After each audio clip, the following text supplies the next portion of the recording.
Hello, जय हिंद, वंदे मातरम। तार्किक ज्ञान के यूट्यूब चैनल पर आप सभी का स्वागत है। दोस्तों, सबसे पहले आपसे हम बता दें, अगर आपने हमारा चैनल सब्सक्राइब नहीं किया है तो जल्द ही सब्सक्राइब करके बेल आइकन को प्रेस कर लें ताकि हमारे द्वारा उपलब्ध कराई गई वीडियो की नोटिफिकेशन सबसे पहले आपको मिल सके। हाँ, तो दोस्तों आज हम बात करेंगे यूपी टेट फर्स्ट पेपर जो था उसके हिंदी वाले भाग को। ठीक है, तो यहाँ पर देखिए हिंदी का भाग है, भाषा प्रथम है। ठीक है, हिंदी। ठीक है, उसका प्रश्नों को हम डिस्कस करने वाले हैं। चलिए स्टार्ट करते हैं। बिल्ली छत से, पहला प्रश्न है, बिल्ली छत से कूद पड़ी, कौन सा कारक है इसमें आपको बताना है। अधिकरण, कर्म कारक, संप्रदान या अपादान। तो यहाँ बिल्ली छत से कूदी है। ठीक है, बिल्ली जब छत से कूदी है तो अलग हो रही है, मतलब अलग होने का भाव उत्पन्न हो रहा है। जैसे पेड़ से पत्ता गिरना होता है ना, या कहीं से किसी का कूद जाना, तो क्या अलग होने का भाव, तो अपादान कारक यहाँ पर सही ऑप्शन बनता है। चलिए 32 नंबर देखते हैं। नीचे लिखे वाक्य के लिए एक शब्द बताइए। जो नीचे लिखा वाक्य है इसके लिए हमें एक शब्द बताना है। नंबर ए है यशस्वी, जो युद्ध में स्थिर, मतलब उसको क्या कहते हैं। दूसरा सत्याग्रही, तीसरा युधिष्ठिर, चौथा अश्वारोह। तो युद्ध में स्थिर रहने वाले को बोलते हैं युधिष्ठिर। ठीक है, यशस्वी का क्या मतलब है, जो जिसका यश चारों ओर फैला होता है उसका मतलब यशस्वी होता है। अश्वारोह तो आप जानते होंगे, जो घोड़े पर सवारी करता है। और सत्याग्रही किसको बोलते हैं, जो सत्याग्रह करने वाला होता है। चलिए अगले प्रश्न की तरफ। शैव किसे कहते हैं। शैव जो शक्ति की उपासना करता है, जो शिव की उपासना है, जो विष्णु की या जो किसी की नहीं। तो शैव से पता ही चल रहा है जो शिव की उपासना करता है। ठीक है, विष्णु की उपासना करने वाले को वैष्णव बोलते हैं। चलिए 34 नंबर हमारा प्रश्न है, वाचाल कहते हैं। वाचाल किसे कहते हैं। देखिए, जो जल्दी चलता है, जिसकी चाल ठीक ना हो, या फिर जो बहुत बोलता है, या जो चुप रहता है। तो यहाँ 34 नंबर का ऑप्शन सही है सी, जो बहुत बोलता है उसे हम बोलते हैं वाचाल। ठीक है, 35 नंबर देखिए, श्याम धीरे धीरे चलता है। धीरे धीरे इसमें क्या है, इसमें धीरे धीरे आपका है क्रिया विशेषण। ठीक है, क्या है, क्रिया विशेषण। भाई धीरे धीरे, ये क्रिया की विशेषता बताने वाले शब्दों को बोलते हैं क्रिया विशेषण। तो ठीक है, इसका ऑप्शन ये सही होगा। 36 नंबर हमारा है क्वेश्चन, अपमान।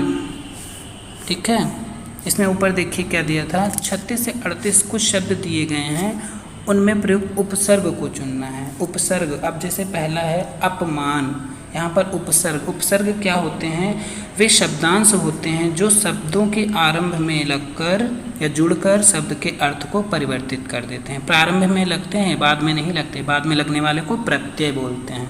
तो ठीक है, तो यहाँ अपमान में कौन सा उपसर्ग होगा, तो पहले क्या लगा है अप, क्योंकि मान का ये अर्थ बदल रहा है ना, अप हो गया, तो अप यहाँ पर आपका सही ऑप्शन बनता है। 37 नंबर में है दुरावस्था। ठीक है, दुरावस्था में कौन सा आंसर सही होगा, दुस, दुर, अव या दु। तो इसमें सही ऑप्शन होगा आपका दुर। ठीक है, दुरावस्था मतलब क्या होता है, बुरी अवस्था या खराब अवस्था। अगला प्रश्न है 38 नंबर, पराजय। पराजय में कौन सा है, परि है या प्र है, तो ये तो बहुत इजी है ना, सी नंबर पराजय। परा इसमें क्या बनता है, परा जो है इसमें है वो उपसर्ग। चलिए अब नीचे ऐसे दिया है, कुछ प्रश्न दिए हैं, उनमें से क्या बताना है, प्रत्यय बताना है। चलिए घुमक्कड़ में देखिए, घुमक्कड़ में क्या होगा ऑप्शन 39 में आपका सही ऑप्शन हो जाएगा अक्कड़। ठीक है, क्या हुआ, अक्कड़, क्योंकि देखिए यहाँ पर बाद में लगा है तो इसको प्रत्यय बोलते हैं। ये अर्थ चेंज कर रहा है, इसका बदल रहा है। चलिए 40 नंबर हमारा प्रश्न है डिबिया। देखिए डिबिया में कौन सा वो लगा हुआ है, डिबिया, या निकल रहा है ना, तो पहला ऑप्शन है या, दूसरा है आ, तीसरा है आई, चौथा है ई। तो यहाँ पर सही ऑप्शन आपका होगा या। ठीक है, ये आपका राइट ऑप्शन बन जाता है। 41 नंबर हमारा है भिक्षुक। भिक्षुक में कौन सा प्रत्यय है, इसमें देखिए आ है या उ है या उक है या अक है, तो इसमें आपका उक, भिक्षुक उक निकल रहा है ना, तो करेक्ट ऑप्शन आपका ये बन जाता है। चलिए 41 नंबर प्रश्न हो गया। आप बढ़ते हैं 42 नंबर की तरफ। द्विगु समास का उदाहरण क्या है, कौन सा है द्विगु समास। जो 42 नंबर, इसमें द्विगु समास बताना है। द्विगु समास होते क्या है पहले जान लो। जिसमें पूर्व पद क्या होता है, संख्यावाची होता है, उसे द्विगु समास बोलते हैं। पूर्व पद क्या होता है, संख्यावाची। तो यहाँ दिख रहा होगा आपको, माता पिता में संख्यावाची नहीं है, यथाशक्ति में भी नहीं है, पीताम्बर में भी नहीं है, तो बच्चा कौन आपका, क्या बचा, नवग्रह बचा। ठीक है, तो ये आपका करेक्ट ऑप्शन यहाँ पर हो जाता है। 43 नंबर देखिए, हिंदी किस लिपि में लिखी जाती है। जो हिंदी भाषा है वो किस लिपि में लिखी जाती है, तो इसका करेक्ट ऑप्शन क्या होगा, ये तो सबको पता होगा, देवनागरी लिपि। 44 नंबर है, सर्वनाम के कितने भेद हैं। देखिए 44 नंबर, सर्वनाम के भेद बताने हैं। ठीक है, 6 हैं या 5 हैं या 7 हैं या 4 हैं। तो सर्वनाम के हमारे कितने भेद हैं, 6 सही ऑप्शन है। एक होता है पुरुषवाचक, दूसरा होता है निश्चय, तीसरा अनिश्चय, चौथा है प्रश्नवाचक सर्वनाम, पांचवा निजवाचक और छठा है संबंधवाचक सर्वनाम। चलिए अगले प्रश्न की तरफ। निम्नलिखित शब्दों में वर्तनी के अनुसार शुद्ध शब्द का चयन करना है। ठीक है, तो 45 का जो ए है वो आनुषंगिक लिखा हुआ है, दूसरा है आनुषंगिक, अब इसमें स और सा में अंतर है, तीसरा है अनुषंगिक, चौथा है आनुषंगिक। तो यहाँ पर करेक्ट वर्तनी जो है ये वाली है। ठीक है, ये आनुषंगिक, इसमें जो कौन सा सा बनता है, मूर्धन्य श बनता है। 46 नंबर देखिए, इसमें कौन सा सही है, अंत्याक्षरी, मतलब अंत्याक्षरी कैसे लिखते हैं, तो इसमें सही ऑप्शन आपका ये है, अंत्याक्षरी ऐसे लिखते हैं। ठीक है, सॉरी यहाँ पर ये नहीं, अंताक्षरी नहीं होता है, ये होता है अंत्याक्षरी होता है। ठीक है, इसमें आपका कौन सा होगा करेक्ट, बी वाला ऑप्शन करेक्ट हो जाएगा, ए रॉन्ग है आपका। अब 47 नंबर देखते हैं, सुषमा। ठीक है, सुषमा कैसे लिखा जाता है सही वर्तनी में, तो यहाँ पर करेक्ट ऑप्शन आपका ये होगा, सुषमा ऐसे लिखा जाता है। 48 में देखिए, निम्नलिखित में से कौन सा शब्द बादल का पर्यायवाची है, बादल का है, नीरद, नीरज, अम्बुज या अम्बु। तो यहाँ पर देखिए बादल का पर्यायवाची आपका करेक्ट ऑप्शन होगा नीरद। अब इसमें थोड़ा सा नीरज होता तो क्या हो जाता, नीरज, ये सारे कमल के हैं, ये कमल का है ये दो, और ये भी कमल का, करेक्ट ऑप्शन नीरद है, लेकिन ये तीनों जो हैं किसके हैं, कमल के हैं। ठीक है, तो ये कमल के ऑप्शन है। ऐसे ही होते हैं जैसे वारिद, जलज नहीं जलद, ये बादल का हो जाएगा, जलद बादल का है, जलज किसका है, आपका कमल का।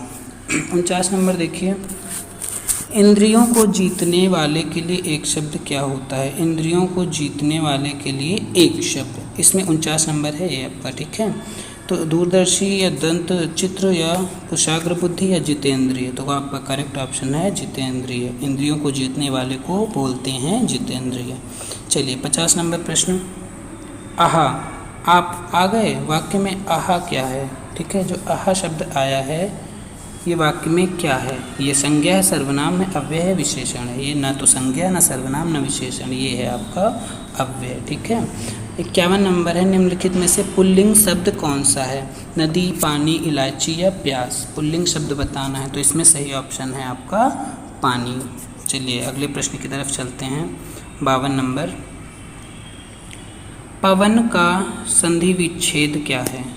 जो पहला प्रश्न 52 नंबर है, पवन का संधि विच्छेद, यहाँ पर पावन गलत है, ये पावन, ये भी पवन भी गलत है, ये बहुत एग्जाम में पूछा जाता है, तो इसमें करेक्ट ऑप्शन है आपका सी, क्योंकि इसमें क्या अव निकल रहा है, अव किस संधि में बनता है, अयादि संधि में होता है। ठीक है, 53 नंबर क्या है, मनोरथ। मनोरथ देखिए क्या है, इसका संधि विच्छेद बताना है, मनारथ, मन अरोरथ, मनरथ या मनोरथ, इसमें से ए ऑप्शन आपका सही हो जाएगा, मनारथ। इसमें कौन सी संधि होती है, विसर्ग संधि है। ठीक है, पूछ सकता है ये भी, इसमें कौन सी संधि है, स्वर संधि या व्यंजन संधि या विसर्ग, तो इसमें आपका विसर्ग संधि भी होता है, ये आपको याद रखना है, क्योंकि विसर्ग देखिए यहाँ पर लगा हुआ है। 54 नंबर में देखिए, विद्यार्थी किसका उदाहरण है। विद्यार्थी जो है इसमें उदाहरण कौन सा है, वृद्धि स्वर संधि, गुण स्वर संधि, दीर्घ स्वर संधि या व्यंजन स्वर संधि। तो विद्या प्लस अर्थी, इसका संधि विच्छेद आपको पता होना चाहिए, आ और आ मिल रहा है, बड़े आ की मात्रा प्लस बड़े आ की मात्रा। ठीक है, तो विद्या प्लस अर्थी, तो इसमें हो जाएगा ऑप्शन नंबर आपका डी, दीर्घ स्वर संधि। ठीक है, दीर्घ स्वर संधि होगा। फिर है 55 नंबर, दिग्भ्रम उदाहरण है। दिग्भ्रम जो है वो किस संधि का उदाहरण है, विसर्ग संधि का, अयादि संधि का, व्यंजन संधि का या यड़ संधि का। तो इसमें करेक्ट ऑप्शन है व्यंजन संधि, क्योंकि इसका क्या होता है, दिक का की बात जो होता है वो होता है दी, जो दिक और क्या बनता है, भ्रम, दिक और भ्रम मिलकर दिग्भ्रम हो गया, क्योंकि का चेंज हो जाता है गा में। ठीक है, पहले वर्ग का अक्षर किसमें, तीसरे वर्ग में चेंज हो जाता है, ये रूल लगता है यहाँ पर।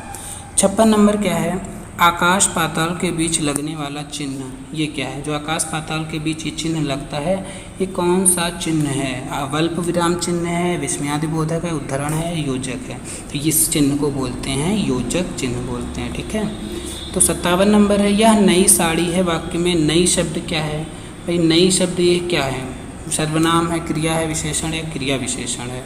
तो यहाँ नई किसकी विशेषता बता रहा है, साड़ी की विशेषता बता रहा है कि ये नई है। तो संज्ञा और सर्वनाम की विशेषता बताने वाले शब्द को कहते क्या हैं, विशेषण कहते हैं। तो जाहिर सी बात है यहाँ करेक्ट ऑप्शन आपका डी हो जाएगा। 58 नंबर है, नीचे दिए गए विकल्पों में से तत्सम शब्द का चयन करना है। तत्सम का अर्थ क्या है, उसके जैसा। ठीक है, या उसके जैसा है, तत्सम उसके समान। तो 58 में देखिए आम्र है, दूध है, शहीद है, खिड़की है। तो इसमें तत्सम शब्द आपका आम्र हो जाएगा। ठीक है, आम्र का तद्भव क्या होता है, आम। देखिए यहाँ पर आम्र में ये र लगा है। ठीक है, तो ये र जहाँ भी लगा हो तो आप समझ जाए किसी भी वर्ड में वो तत्सम ही होगा। ठीक है, इससे याद रहेगा आपको। 59 नंबर है, दिए गए विकल्पों में से तद्भव शब्द का चयन कीजिए। अब यहाँ पर तद्भव का चयन करना है। देखिए ए ऑप्शन है आपका बैंक, दूसरा अमीर, तीसरा अग्नि और चौथा है मुँह। तो तद्भव यहाँ पर आपका सही ऑप्शन क्या है, मुँह है। ठीक है, जो मुँह है, और इसमें देखिए ये चंद्र बिंदु लगा हुआ है। चंद्र बिंदु हमेशा तद्भव शब्दों में ही लगता है। ठीक है, अब यहाँ पर ये बैंक और ये विदेशज हैं। ठीक है, ये तत्सम है और ये बच्चा ये तद्भव है। 60 नंबर है, निम्नलिखित में से कौन सा शब्द सूर्य का पर्यायवाची नहीं है, सूर्य का पर्यायवाची नहीं है, वो कौन सा शब्द है, दिनकर, रवि, अंशुमाली या यामिनी। तो 60 में आपका सही ऑप्शन हो जाएगा यामिनी। ये सूर्य का नहीं है, बाकी सारे हैं, दिनकर है, रवि है, अंशुमाली। तो हिंदी का यहाँ पर आपका पोर्शन खत्म होता है।